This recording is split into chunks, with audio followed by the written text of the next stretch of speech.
We're picking winners with the Cheezeman, or are we picking winners? Man, oh man, last week was another Sunday, a bloody Sunday. Was it ever? Out of the top Survivor picks, actually, I think there were 13 different teams selected in Survivor in our big pool this week. 8 of them lost.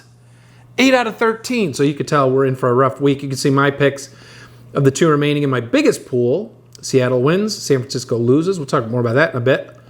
There you can see all of my picks. I have the 1 entry left. Last year, I believe, I didn't get down to 1 entry left until week 10.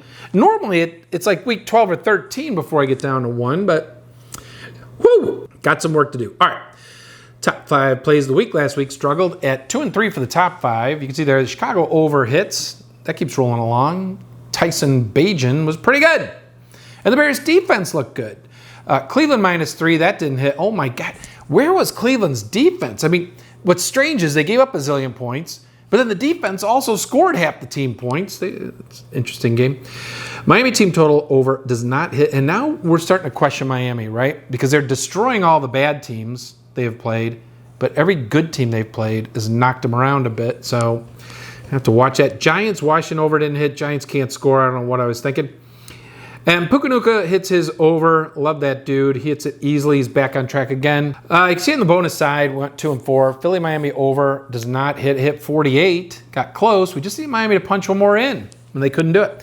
Philly first quarter. Of course, Philly blows out the game, and they can't win the darn first quarter for me. Now, one thing I did do, though, because Philly's normal pattern is they jump out to a lead, they score a lot of points early. They're the highest scoring, second highest scoring team second quarter this year, first highest last year. Miami's actually the highest scoring team the first half this year. So I took the first half over in that game because I thought, all right, grab that just in case Philly gets up in the second half, does their usual grind it out and chew the clock, and nobody really scores a lot, and that's exactly what happened, so at least got that. Kenneth Walker over his rushing yards. Now, that ended up being up around 85, I think, but the minute it came out, I jumped on it. I like that play. All week I like Kenneth Walker. To his passing yards, not even close for the first time this season. He wasn't close. A.J. Brown over was my Philly play, and he hit it easily. He's now over 100 yards like 5 games in a row. Seattle, Arizona, over does not hit. Let's get into the big pool. 1,791 entries. You can see there, 222 remain. We had 159 eliminated last week. Another 41% of what was remaining, right? That's a huge total to lose. And we're going to show you some stats that makes it look even more bizarre. Anyways, you can see the top win choices this week. There are only 5. Seattle, Cleveland, Kansas City, Chicago, Baltimore. Obviously, if Seattle had gone out, we'd be down in that fighting range to win the thing, right? Top loss choices, look at all of them. Buffalo, San Francisco, Rams, Vegas, etc., etc., etc. 8 losers, unbelievable. Let's look into our metrics here. You can see our key survivor metrics. Now, remember early in the year, we had some doing really well, some doing really poorly, and now look what's happening. They're all kind of converging back close to their norm. And we should kind of figure that, I guess. The one thing to note, though, Thursday night favorites, another loss. 4 and 3 this year, down to 57%. That's the worst that metric has been in, honest to gosh, 3+ years. So our Thursday night favorites are not coming through with us. And then our top 5 Survivor pool choices. I mean, 2 and 3, 22 and 13 on the year. I mean, normally in Survivor, we're supposed to hit 75, 80% winners each week, right? We lose a little piece, a little piece, a little piece. Eventually, you get to a point where, you know, we've got our few winners in the end, fighting it out towards the playoffs. But this year, just like last year, it's been a struggle. Our ATS metrics, you can see home teams and favorites are doing pretty well.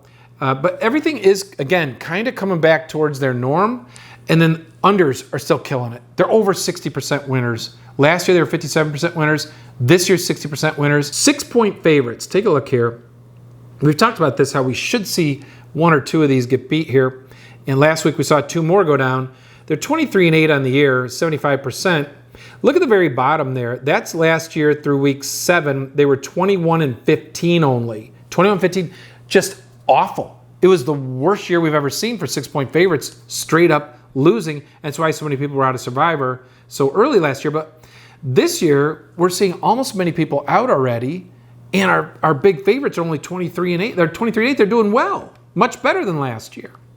And against the spread, they're doing fantastic. I mean, 57% is great. Let's take a look at our schedule for week 8. We have 7 home dogs and 8, count them, 8 6-point favorites. I can almost guarantee we're going to have some upsets this week. We have 8 of them, right? Someone's going down. So it's our goal to try to identify who those might be. San Francisco 5.5 over Cincinnati, almost 6, so it could be 9 by the end of the week. Kansas City's beaten Denver 16 straight times, all right? Last week we talked about the OU, where's the O? Remember we had the worst scoring offensive week in 5 years. And I didn't even look back further. It could be more than that. But anyways, so we started talking about that. We were talking about how the following week after those terrible weeks, we listed 3 of them. You can see they're the 3 worst weeks, had all improved dramatically. You can see they all went from 38 to basically 46 points a game, 8-point increases. How did we do last week? Bummer. 36.7, only got to 41.46. The OU still went 5-7, 5-7-1. I started thinking about it, and I'm like, what is it? Why can't we score? And the quarterback play is just not there. And I think a lot of it has to do with, we had an era 3 and 4 years ago where we had Aaron Rodgers, Tom Brady, Drew Brees, Matt Ryan, all these guys who had been with their teams for years and years. And now we have a lot of new young guys, right? We have a lot of guys, even Jordan Love, even though he's been in the league for a few years, it's really his first year playing. And I think that's what it is. I imagine we're going to see the overs hit next year, 2 years from now, a lot more than they are this year. Anyways, who are our 5 worst teams right now? Number 1, Arizona. 2, Carolina. 3, Chicago. Honestly, I think Chicago's better than that. I think they should be out of the bottom 5. This is according to Vegas odds. So 4 is Denver, 5 the Giants. Giants move back in despite their victory, and New England drops out. All right, top 5 offenses and defenses. You can see Miami still is a top offense despite having an off game last week. Philly's defense knocked them about pretty good, but right now they still have the record for best offense yards per game at 462, beating St. Louis at 442 there. Kansas City's number 2, Philly 3, Detroit 4, Buffalo 5. San Francisco falls out of that group. On defense, Cleveland, you can see they really fell after that. Indianapolis drummed up a ton of yards against them, but they're still number 1 at 243. Baltimore's up to number 2. Baltimore, the only team in the league that has not given up 100 points yet as a team. Only team. Atlanta, New Orleans, that's 2 surprising teams. And then Dallas moves back into the top 5. Philly moves back up to number 1 rush defense as Detroit gave up a ton of rushing yards and getting annihilated by Baltimore. Who are our teams in play this week? Let's get right to this. And I have a lot of them, probably because we have a lot of big favorites. Some of them I endorse and some of them I'm not sure on, but let's start and take a look. Kansas City's number 1 with Denver. Why? They've beaten them 16 straight times. They just beat them 19-8 a few weeks ago. Now I'll tell you something about Patrick Mahomes. He's 12-0 in his career against Denver. 12-0. Patrick Mahomes dominates them. He owns them like Aaron Rodgers used to own the Bears, right? What's even more intriguing is his score totals at Denver. He's never finished below 27 points at Denver. You can see them there. 27, 27, 30, 43, etc. This week, the Kansas City team total is 26.5. You know one of our best bets is going to be the Kansas City team total over. Part of that's because Denver at home tends to score a little bit more, and so the Chiefs tend to score more as well. Denver only averages 21 points a game. Kansas City's only given up about 15 points a game. Their defense has been fantastic this year. You're looking at the keys as to how Denver can win this, right? We're always looking, how can we get upset in Survivor? And I'm like, maybe Patrick Mahomes, I hate saying this, gets hurt, but that's about the only way I can think of. I don't know, or has 42 turnovers. But, or it's just finally karma, right? Denver's lost 16 in a row. At some point, they're going to win one. You can't play a team 17 times and lose them all, can you? We're going to find out on Sunday. I like Kansas City, number 1. I would play them. Number 2, Miami. Now, here's what we worry about here. First of all, Miami has beat New England 5 of 6. Take a look at the bottom. This is what scares you a bit. New England's opponents, their record adds up to 28-19. So they played some pretty good teams. And in losses, they're 21-15. They played good teams. Miami opponent record, 18-29. But take a look at in their wins, they're 11-25. which tells you they've beaten a pile of schlock. Now it makes you wonder, is Miami really as good as we thought? Because they've gone up to Buffalo and got trashed, go up to Philly and get punked. I think this week they'll get it right again. Last time these two teams played, Mostert had 125 yards and I think 2 touchdowns. Tyreek Hill had a hip issue and didn't practice either yesterday or today. That's a key to watch out for. If he's ready to go and playing and they want to focus on Miami's running game, Tyreek Hill's going to go nuts against them. I mean, you can't stop all the things, all the weapons Miami has. So in the end, I like Miami to roll here. Number 3 is Philadelphia. The only thing that scares you here is, I mean, Philly's beaten Washington 10-13, but last year, Philly was undefeated. Washington comes in and beats them. This year, Philly was undefeated. Washington comes in a few weeks ago, and that game went to overtime. And you're like, what is going on? You would assume Philly would thrash them, remembering what happened last year, but they didn't. So for some reason, Washington seems to play them halfway decently. Now, here's something to look at. This is unbelievable. Washington has been sacked 40 times already. 40. They're on pace to give up 95 sacks.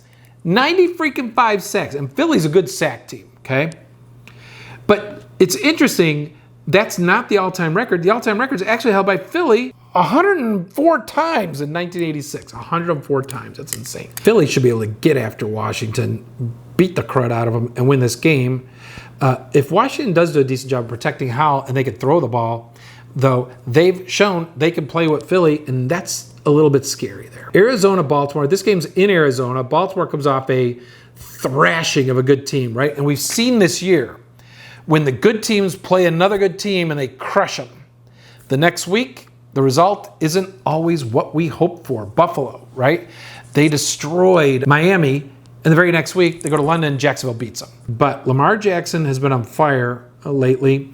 He is 15-1 against NFC teams in his career. 15-1. Arizona loses Zach Ertz. They already don't have any weapons. Kyler Murray still probably won't play this week. So you start to wonder if Arizona's on the let's just figure out how to get the number 1 draft pick without getting guys injured mode. I don't see how Lamar loses this game. I really don't. And Baltimore's defense, only defense in the league, has given up less than 100 points as a team. Since they acquired Roquan Smith last year, this defense has been really, really good. We like Baltimore this week. Detroit, Las Vegas. Now, Detroit, just got destroyed last week. And you love Dan Campbell's comments after the game. He's like, we got our asses kicked. Just whooped. And nobody likes it. Nobody enjoys that. But when those things happen to good teams, that next week there's an edge to them. That following week you tend to come out and do pretty well. And I expect that to happen against Las Vegas. Las Vegas has a top 10 defense.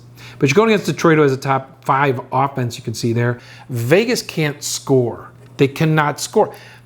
It's not just Brian Hoyer either. Las Vegas hit 21 one time. Otherwise, they're averaging 15 points a game. That is it. They have not hit 20 any other time. Detroit's defense gave up 38 last week, but other than that, it's less than 20 points a game every other week, okay?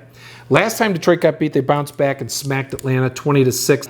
I think that'll happen this week. Jimmy G is expected to be back. This could be a pretty good game, but I think Detroit will win in the end. Number 6 in play, Buffalo. Tampa did not look good last week at all. Atlanta, man, had their way with them, quite honestly. Tampa's defense has played pretty well this year. Buffalo, though, since beating Miami, they're 1-2. Their 1 win was 14-9 against the Giants, a game they probably should have got beat if the Giants could find a way to score. Tampa is 2-0 on the road. Okay, they beat Minnesota and they pretty much whooped New Orleans. But let's look at Buffalo. They average over 28 points a game. Tampa Bay is number 27 in scoring. It's hard to keep up with teams that can score, and Buffalo can score. Buffalo is number 5 scoring defense, giving up only 17. Tampa's number 6. So they're similar there. And Tampa is number 1 in turnover differential, while Buffalo, what do we know about Buffalo? Josh Allen tends to put that team at risk sometimes. When he has turnovers, that's when they get beat. When he protects that ball, they clock teams. I expect Buffalo to bounce back, not turn it over, and whoop up Tampa Bay this game. Buffalo is at home. Rams against Dallas. The Rams are much better than we thought. Dallas, it's another team we have to look at. Take a look down there at the bottom. You can see Rams losses are to Philly, San Francisco, Cincinnati, and Pittsburgh. Those records are 18-8. That's pretty freaking good. Dallas's wins are against the Giants, the Jets, New England, and the Chargers. That record is 9-17. That's not pretty freaking good. So you wonder a little bit, is Dallas as good as they are? Are the Rams as bad as what it appears? They're probably closer to each other than you think. I don't really like this game for survivors. You know, I kind of like the Rams. But look at Dallas's defense. They're a top 5 defense, top 3 passing, and that is the Rams' strength. The Dallas will show up 2-0 at home, right, by 68-13, and Dallas has won 10 of their last 11 at home. So I'm thinking Dallas here. All right, here's your in-play non-playoff teams. I got 3 of them: Chargers, Jets, and Houston. Honestly, I kind of like the Jets the best here. Yeah, absolutely. This is really a home game for both teams. The Jets and Giants play in the same stadium, so it's not really an away game. Giants, they're the only team in the league with under 100 points total. They only have 85. They're averaging 12 points a game, the lowest in the league right now. Jets are top 10 in turnover margin. Giants are in the bottom. Giants have had second most sacks allowed. The Jets have given up a ton too. They're the 7th most sacks allowed. But take a look here. The Jets have a 2-game winning streak right now, scoring 51 points. They've started to get it rolling, even with Zach Wilson. We talked about this. Give Zach Wilson a chance. Is he going to be a great quarterback, a tier 1? No. But is he going to be sufficient with that team and that defense? I think he can be. He's now got 2 wins in a row, and they've scored 51 points. The Giants on a 1-game winning streak, scoring 14, and they, oh God. But anyways, here's one thing I don't like about the Jets. Jets are 0-7 off of buys, 1-6 against the spread. Now that's a stat that's kind of funky because it doesn't mean anything. Year to year, everything can change, okay? But it does throw a little looper in me because I'm going to show you another one later on that I am going to go for. But the whole key here is, can the Jets' number 12 rush offense run the ball against Giants' number 27 rush defense? On the other side, I think New York's rush offense is better than what that number says, 21st, because Barkley missed a few games. They got Saquon back. So the key is going to be who runs better, Breece Hall or Saquon Barkley. Honestly, I like Breece Hall this week, and I like his rushing over. I think the Jets feed him, and then you got Garrett Wilson there. I like the Jets to roll this game. All right, number 9 here, LA Chargers against the Bears. And it's only because the Chargers, look at the statistics there. They just mop up the Bears left and right. You think of the Chargers, you think of how well they pass the football. And the Bears defense, which is much improved over last year, great against the run, but the Chargers don't run the ball at all. Their pass defense is 29th. The Chargers are going to fling it all over the field this week and have a field day. A couple things to note here. In the first 4 weeks of the season, Chicago gave up 137 points. That's 34 points a game. In the last 3 games, they've only given up 17. They've chopped it in half. Now, part of that's the opponents, but part of that is the Bears' defense is getting better. Okay? The Chargers are top 10 in turnover margin. Chicago bottom 10. Chargers are 8th in sacks. Bears give up third most sacks. But here's the biggest reason why LA is going to win this game. They believe they're a playoff team, right? They're in the playoffs last year. Believe they're a playoff team again. Have most of their people back. They have to win this game or they're not making the playoffs. Do they fall under that pressure or do they get after it and get it done? Houston, Carolina, I like Houston. They've won 3 of 4. And C.J. Stroud looks fantastic. I hate to say it, but he looks much better than Bryce Young. Could that be the personnel? I don't know. But look at the stats there. Stroud, 276 a game, 9 TDs, 1 pick. Bryce Young, lower than that. He's got 4 picks. Stroud is on pace to be among the all-time best rookie seasons ever for a quarterback. In Houston, they just got it going. And one thing to note there, you see Houston's defense with a lot of red numbers there, but look down at the bottom. Houston only gives up 19 points a game. Carolina gives up 31 a game. They're last in the league. So one of the keys here, you look at Houston's number 5 pass offense and Carolina's number 9 pass defense. That's going to be a great battle to watch. But I think the key here is Houston hasn't really used Dameon Pierce like they should this year. I have a feeling this is the game. Houston rolls him out, gets that run game going. You can see Carolina's rush defense is the bottom of the league. I like Dameon Pierce's rush over this week. All right, here's our maybes. We got 2 of them. Jacksonville and San Francisco. These are tough games to pick. Take a look at Jacksonville at Pittsburgh. Now, Pittsburgh, 31st ranked offense. Their defense is ranked near the bottom as well. But what does Pittsburgh do? We've talked about it. And they did it again last week. LA outgained them by 50, 60 yards. LA threw it around like they wanted to. And Pittsburgh ends up winning the game. They're near the top of the league in turnover margin. Their defense finds ways to make plays to keep you out of the end zone. Both teams are bottom 7 defenses. However, Jacksonville's a number 4 rushing defense, which means Pittsburgh are going to have to throw the ball if they're going to move it on Jacksonville. Jacksonville had those 2 blips against Kansas City and Houston. Otherwise, they're 5-0, averaging 30 points a game. My gut says they're going to put up the points and win the game. Cincinnati at San Francisco. Now, here's the strange things here, right? Brock Purdy was 10-0 in regular season games to the last 2 weeks. 2 weeks ago, he drives the team down in the fourth quarter, and their kicker misses. It was a 40-yarder. An NFL kicker needs to make that. He misses it by inches. They should have won that game. Last week, what the heck? San Francisco gets an interception on the first possession. Boom, boom, boom. Pass, pass, pass. They're down to the 15-yard line. McCaffrey run, he fumbles. Unbelievable. Then San Francisco gets it back to 10-7. You're thinking, we're going to halftime, 10-7. Just don't give up a touchdown, right? Keep the ball in front of you. Don't give up a touchdown. 7 seconds left. And what do? Give up a touchdown. That's when I knew that game was over.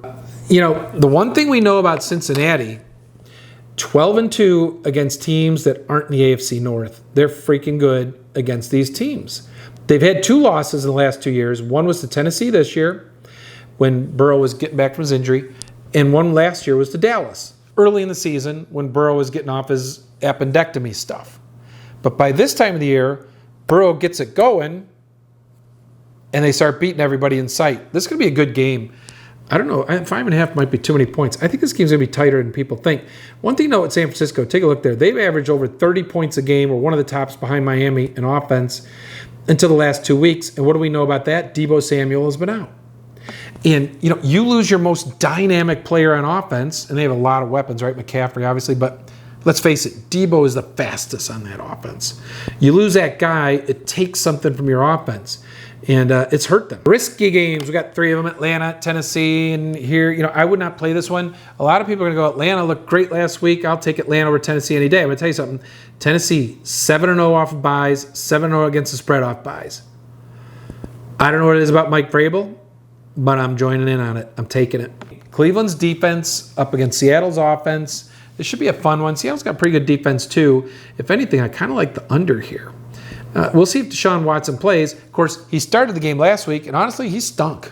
He was terrible. So this guy's got to get it going. Otherwise, Cleveland needs to go trade for Gardner Minshew. New Orleans at Indy. This is a battle of a top 4 defense in New Orleans at Indianapolis, who has a number 10 offense, but last week just tore apart the number 1 defense in football. So do we think they'll tear apart the number 4 defense in football? I kind of do. Gardner Minshew is pretty good. He's coming in that point in his career where he's getting into his prime, right? 4 or 5 years in, he's figured out the game. It's slowing down for him, and he's pretty good. All right, here's why I'm picking this week in Survivor.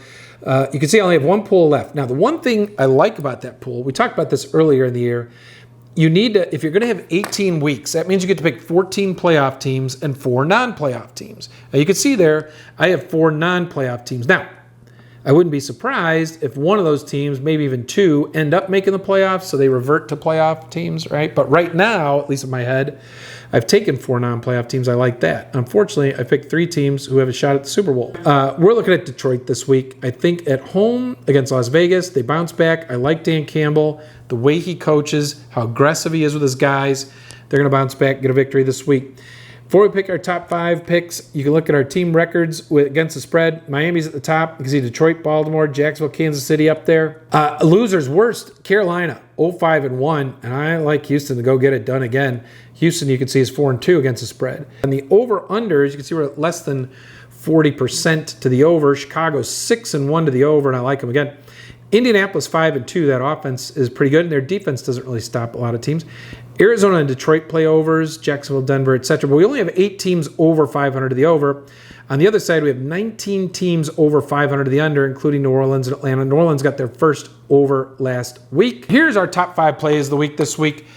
You guys know I've been riding the Chicago over, and I've been lucky because it's 6-1. One of the few plays that wins all the time. Look, the Chargers can fling it. They have to win this game. They're a high-scoring team. The Bears aren't going to stop them like they did Las Vegas. Chargers are going to score a lot of points this week. Bears pass defense is like 29th in the league. Chargers pass offense by the end of the year will be a top 5, top 3 pass offense. And the Bears, Tyson Bagent showed he can play. He's pretty good. He's going to put some points up. Chargers defense isn't like shut you down defense. They give up points. So I like over 46.5. Tennessee with the 2.5, I'm taking it. At home, Tennessee hasn't lost yet this year at home.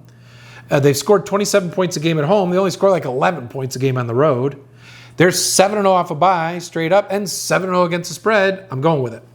Jets, I think they clocked the Giants this week. I hate to say it, Giant fans.